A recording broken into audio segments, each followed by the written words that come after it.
आज़ादी के 75 वर्षों के बाद ये पहला मौका है जब एक धर्मनिरपेक्ष अपने आप को कहने वाली बिहार सरकार ने हिंदी स्कूलों के लिए अलग छुट्टी का कैलेंडर और उर्दू स्कूलों के लिए अलग छुट्टी का कैलेंडर घोषित किया है। धर्मनिरपेक्ष राज्य में ये कैसा कैलेंडर जिसमें हिंदुओं के लिए अलग और मुसलमानों के लिए अलग।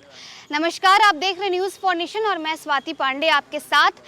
बिहार शिक्षा विभाग द्वारा अवकाश यानी छुट्टियों के लिए कैलेंडर जारी किया गया है, जिसमें बीजेपी का कहना है कि हिंदुओं के पर्व त्योहारों में छुट्टियों की कटौती की गई है, तो वहीं दूसरी तरफ मुसलमानों के पर्व त्योहारों में छुट्टियों पर इजाफा किया गया है। इसे लेकर बीजेपी लगातार नीतीश कुमार पर और खासकर बिहार सरकार पर कटाक्ष करती और हमला बोलती नजर आ रही है। तो वहीं बता दें कि बीते दिनों देर शाम होते होते शिक्षा विभाग की तरफ से भी सफाई दिया जाता है। शिक्षा विभाग की तरफ से एक प्रेस विज्ञप्ति जारी की जाती है, जिसमें यह कहा जाता है कि उर्दू स्कूलों के लिए अलग कैलेंडर है और सामान्य स्कूलों के लिए अलग कैलेंडर है। किसी की भी छुट्टियों में कटौती नहीं की गई है या किसी की भी छुट्टियों में इजाफा नहीं किया गया। लेकिन फिर भी बिहार की राजनीति जो है वो थमने की नाम नहीं ले रही है। सम्राट चौधरी की प्रतिक्रिया जो है वो निकलकर सामने आता है, जिसमें सम्राट चौधरी कहते हैं कि अगले 24 घंटे में अगर नीतीश सरकार अपने फरमान को वापस नहीं लेती है तो हम पुतला दहन करेंगे। अब जो है सुशील मोदी, बिहार के पूर्व उप मुख्यमंत्री और राज्यसभा सांसद सुशील मोदी का भी बयान सामने आया है, जिसमें सुशील कुमार मोदी ने नीतीश सरकार पर बड़ा हमला बोला है और कहा है कि बिहार सरकार कहती है कि वो धर्मनिरपेक्ष है। अगर धर्मनिरपेक्ष है तो दो अलग अलग कैलेंडर क्यों? और अगर धर्मनिरपेक्ष है तो बिहार के तमाम सीमावर्ती जितने भी जिले हैं उनके स्कूलों में शुक्रवार को छुट्टी क्यों होती है और रविवार को स्कूल क्यों होता है? नीतीश कुमार जवाब दे।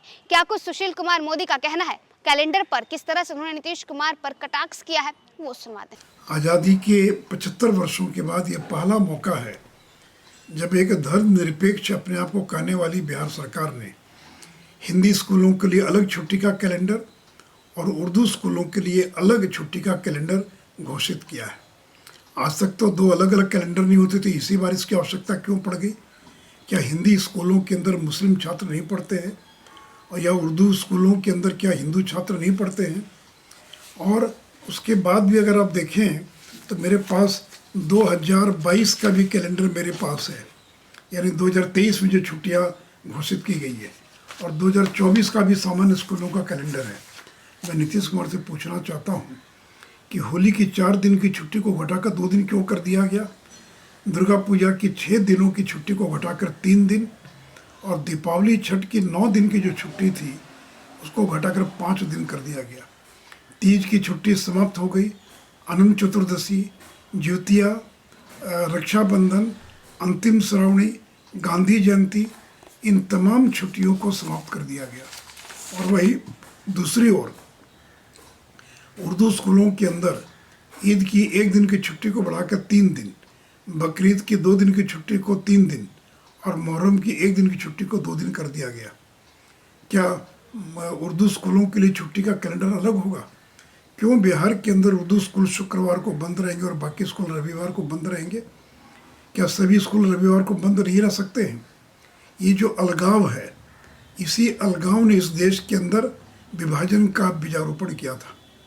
और इतना ही नहीं तो अब ये भी आदेश निकाला शिक्षा विभाग ने कि कोई शिक्षक अगर कोई संघ बनाएगा, संगठन बनाएगा, तो उसके खिलाफ अनुशासनात्मक कार्रवाई की जाएगी। क्या यही आपका लोकतंत्र है?